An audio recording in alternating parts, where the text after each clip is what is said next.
মাত্র 2টি ফল দিয়েই এত সুন্দর 2 গ্লাস জুস তৈরি করে ফেললাম। চলুন প্রসেসটি আপনাদের সাথেও শেয়ার করি। আমরা এখানে মাত্র 2টি আম এবং একটি কলা নিয়ে নিয়েছি। আমগুলো এবং কলাটা আমি কিউব করে কেটে নিয়েছি। এবার একটি জুসারের জারে আমি আমগুলো ঢেলে নেব। এবারে সব উপকরণগুলো একবারে দিয়ে দিব। আমি এখানে পানি দিয়ে দিলাম 1 গ্লাস। তারপরে 2.5 চামচের মতো দুধ দিয়ে নিলাম।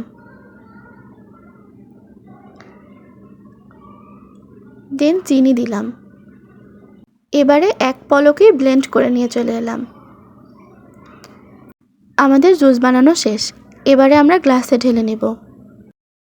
আপনারা চাইলে এর সাথে বরফ কুচি অ্যাড করে নিতে পারেন অথবা ফ্রিজেও রেখে দিতে পারেন কিছু সময়ের জন্য। আমি ফ্রিজে রেখে দিয়েছিলাম। যেহেতু জামাইয়ের আবদারে জুসটি বানানো, তাই জামাই অফিস থেকে আসার পর ঠান্ডা ঠান্ডা পরিবেশন করেছি। আপনারা চাইলে আপনার বাবা মা এবং প্রিয় মানুষটির জন্য এরকম জুস বানিয়ে মন জয় করে নিতে পারেন নিমিষেই।